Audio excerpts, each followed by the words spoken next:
Moving along to non-screeners, I've got a few things to bring you that are different this week. First of all, something that is currently going on now. So I'm going to consider this a current release because it isn't done yet. And that is Smoke on Apple TV Plus. This is a series ongoing right now. I think that Apple TV Plus has a lot of sneaky, some movies that are okay, but I think some of their series are great. And I don't think they get any play. I don't know what it is, just the platform just has a hard time sticking in people's brains. When they think about going to streamers, they're always going to Netflix and they're always going to Hulu or Disney Plus or wherever they're going. And they just forget Apple TV Plus. And I think there's some real quality stuff going on over at Apple TV Plus. And Smoke is one of those. Now, what kind of caught my eye, and the reason I checked it out, was the creator is Dennis Lehane. And recently they did another series called Blackbird on Apple TV Plus, which was also great. This is a different story altogether, but the same creative forces behind it. He also was behind things like Boardwalk Empire and stuff like that. This is currently, I want to say, about to have episode 8. And I don't even look how many episodes there are. I'm assuming there's between 8 and 10. So it's getting close to the end of it. And so far, everything I've seen, I've really liked. And there's some really impressive stuff going on in this show. First of all, it stars Taron Egerton as Dave. He's like this arson investigator. And oh, by the way, this is based on a true story. So this is based on a series of arsons. There was like a serial arsonist that was going on in California, I don't know, in the 90s or something. And I think this is very loosely based on that.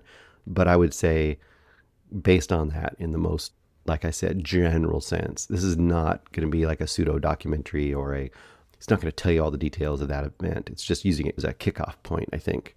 So anyway, you got Taron Egerton there. You've got Jurnee Smollett. She is the main partner for Dave.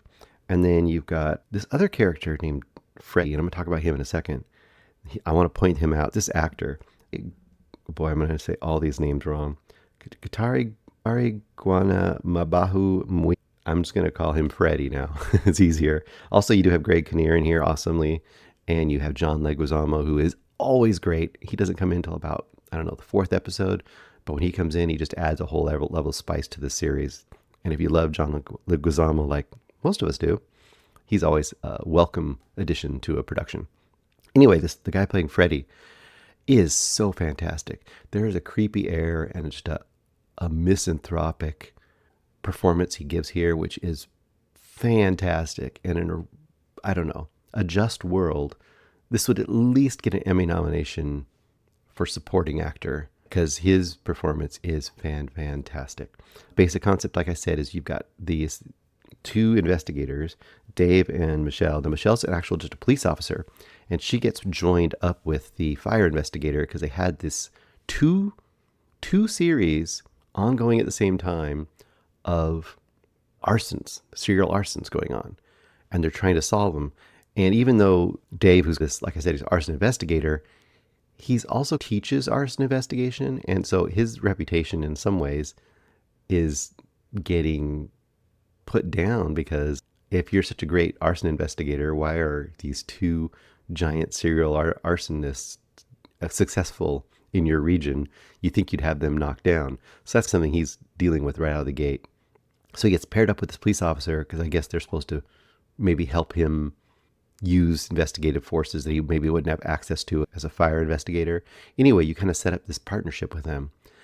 That alone would be a pretty entertaining kind of a cop procedural sort of a movie, or TV series, I should say. The difference here, and I think why I really enjoyed it, is in a lot of ways, this series almost acts a little more like Columbo. And what I mean by that is, by the first episode, I think you know who one of the arsonists is. And by the second episode, you know who both of the arsonists are. And then the remainder of the series isn't about who they are. It's trying to figure out why they do what they do. Kind of you get these personality sketches of these 2 arsonists. There's actually a big surprise, too, in there, and I'm not going to let that go. You have to discover that on the episode 2. And then, so you're discovering kind of their characters and what makes them tick. And more importantly, the investigation and how they're going to try to catch these guys. That is a big chunk of it, and that's very Columbo-esque. And within that, there's just a ton of great character work. There's some really creepy and interesting, tense moments, almost Seven or Silence of the Lambs-esque, not quite as grotesque, but there's some the moments that are really unnerving in a way that I wasn't expecting for a series like this. And the character work, like I said, done by the guy who plays Freddy, who I barely could pronounce his name, and by Jurnee Smollett and by Taron Egerton, all the character work by those three are fantastic here. And what I really love about their character work here is none of them are just one type.